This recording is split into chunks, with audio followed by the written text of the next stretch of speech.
everyone. Welcome to our next episode of Sunday Prep. Welcome, Jim. Good morning, Father. How are you? I'm doing great, hanging in there. How are you? About the same. We're doing our best, and Yeah, yeah, especially yeah. It's today it's with been a our busy week. beautiful cold weather.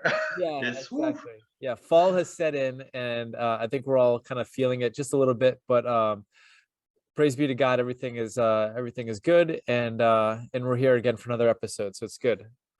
Yes, and today, thank God, and let's hold this. We don't have any technical problems, the bigger one. Yes, So yes, please God, thank you. we are getting our updates and the devices up and working. So Here we let's are. keep that going. Here we are. Well, anyway, this upcoming Sunday, the readings are, we can say, in so many ways different, but in so many ways they go together.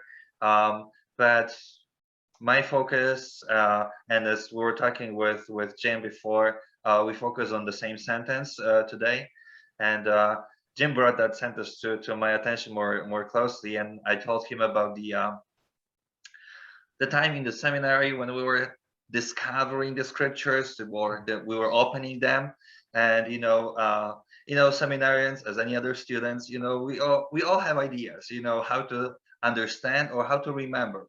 And I was telling Jim, how this particular sentence really got stuck in my head. And don't get me wrong, but it's just something that brings smile to me. And this is the sentence from our first reading, where like in the middle of it, we'll hear the words, "Just now, just now I was collecting a couple of sticks to go in and prepare something for myself and my son. When we have eaten it, we shall die." Yeah, as heavy as it sounds, the story of this woman and her son, and Elijah who is visiting them and asking them for food, and they are like, okay, we don't have much, but whatever we have left, we are going to do and prepare and eat, and then like die. Like what's going on, even for us, it sounds a little like, oh, that's not good. We'll go deeper into the next sentence, but the first part may seem a little bit heavy, but as I said, we seminarians, in time, we had our ideas too, and we asked our professor, how we are understanding it, and we compared it to our Friday lunch fish. It wasn't. I'm not the biggest fan of fish, to be honest with you, so it just stick perfectly with me. But it was. I don't waste food, and I ate whatever was given to me. But that's how I remember, and so many of us, that was our example. But the professor said, because he knew the fish, and he had the same feeling actually. So he says, the understanding is good, and we can compare that. We have to do what we need to do. There are things that we need to just accept, even though they are not the ways that we would want them to be. But there is a greater purpose in everything that is taking place, everything that is happening, and we need to learn in all and trust in that, because we are more than on our own. There is our Lord and Father who is really helping us, providing for us, and He who is giving us much more than we see, even from the things that we don't like. And that's what here, this woman, she was, okay, whatever I have, all right, whatever it is, let's do it. But then, oh, okay, there's nothing else, we shall just die, or just end of it, and do not look for anything else. Whereas, there is something that they were lacking too. They believed in God, they knew Him, but they were not aware of all the things that they are receiving. It was in Jesus Christ, who, by His coming, has revealed to us, moments that we need to spend with God, to trust Him more, and the abundance of grace, how much He provides for us every day. That's something that in this, the beginning of this reading, was lacking. That hope, that knowledge that there is something greater.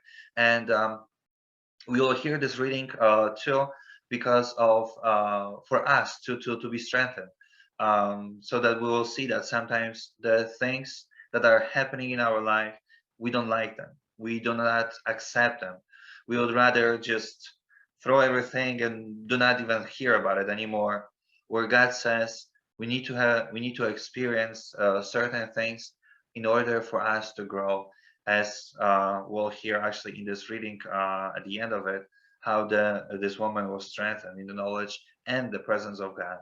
And so I think that's what our reading and this sentence, which can be misunderstood really, can bring to us this knowledge and awareness that even in the moments when everything seems to come to an end and there is nothing that can happen, where there is our God who is transcendent, who is beyond, and who will take us even from the moment when we feel there is nothing to the fullness of life and love. So um, that's something that was talking to me, and I shared it. I'm sure Jim will have something more to say. Yeah, you know, it's really is. I was thinking, I'm certainly no biblical scholar, and I don't know all of the details of every little story in the Old Testament. But there are these curious moments that we get in the lectionary from the Old Testament, of these stories that are kind of a head scratcher, almost like, you know, where did this come from? What is the Lord trying to tell? And I feel like this Sunday reading from the first book of Kings, you kind of get a little bit of that, where the prophet Elijah is traveling. You know, he pops in to visit this widow, and we hear about widows, you know, obviously her husband's passed away, but you know, a widow in the ancient world was a different type of experience than a widow kind of in the modern context. And in the ancient world, a widow meant more or less a death sentence, because if you didn't have family to help take care of you and you couldn't work, you were very impoverished, right? It was a very difficult life to live out as a widow. And so yeah, it's a very curious story. And so you know, the detail that you highlighted there, Father Matt, of they're preparing their last meal, their last little bit of food, and then the prophet Elijah shows up and he's like, hey, how about you make me some food, huh? How about you make me the words are funny. I mean, I don't know, maybe I'm just a little bit silly this morning, but the words I think are funny, where it says, you know, make me a little cake, but first make me a little cake. Like, I don't know, it's kind of a strange, like, little detail there. Like, I get you're tired, but they're almost going to die, and she's had a really tough life, and you know, probably a lot of poverty and suffering to this point. But kind of, all right, so what is the Lord maybe trying to say through this? I think there's a curious thing to consider here, maybe, is the idea that, you know, this widow perhaps could be asking the question of, you know, why me? You know, why am I going to have to endure the difficulties and challenges of life as a widow, right? Trying to provide for myself and for her son. We don't know how old the son is, but presumably, let's say, you know, a young boy, right? And she's trying to just keep them alive. And then here comes this prophet of God wandering by and, you know, demanding some lunch. You know, it's a very curious thing of, you know, how about you go somewhere else and go look for a bite to eat, right? But within the midst of this, right? So the prophet Elijah has that great response, right? After she says, well, fine, I'm just going to make this last meal and then we're just going to die. Like, it's over. There's no hope. There's nothing else for me. But he has this great response where he says, do not be afraid. Right. And that's a phrase we hear throughout the Bible, Old Testament, New Testament. The Lord says it. The angel says it to Mary. Right? We hear this phrase constantly throughout the scriptures, and it usually is followed by some sort of miraculous decree or some sort of confidence that the Lord's going to do something significant. Right. It's don't be afraid, and then followed by the Lord's going to do something fantastic, or he's not going to abandon you. Right. But it certainly implies the obvious, which is that there's a reason to be afraid, and her fear is legitimate, that she's poor, that she's starving to death. This is her last little bit of food. But in the midst of all of the strangeness of the story, she does what you said, Father. She makes that simple act of faith and gives that little that she has, but she gives it all. She gives it to this man of God, right? Who's kind of serving as a representative of the Lord. And in that act of faith, that act of generosity, she's blessed. And we see that at the end of the story that she and her son are able to kind of to live for the rest of the year with an abundance of food, that they never ran out. They have this miraculous, almost kind of multiplication of loaves style kind of feeding of their family. So yeah, I think there's just a really curious thing about the idea of, you know, when we are experiencing suffering, of the common question of, Lord, why me? How come I got to deal with this? How come it's my family that's hurting? Or how come it's my heart that's broken? Why not others? How come so we have those natural questions. And then how come sometimes in the midst of that, the Lord seems to be demanding of us, right? Like, how come, like, all right, it's bad enough I got to deal with, whatever it is, the financial issues or health problems or relationship problems. But in the midst of this, Lord, you're going to ask me something. Like, sometimes I think that can be um, viewed at incorrectly as the Lord is cursing me. The Lord is like crushing me to the ground. But the response of the prophet, I think, is something we need to hear the Lord speaking to us say, which is, be not afraid, right?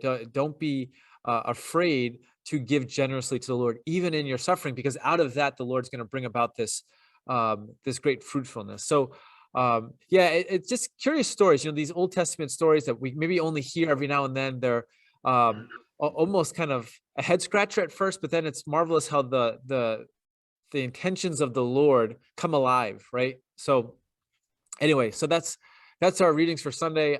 I think they're interesting, Father. I think it's good that we talk about these things, but again, everyone at home, your thoughts, your contributions, your feedback, it's we love hearing from you. So hopefully you have insights and reflections, then the Lord speaking to you as well.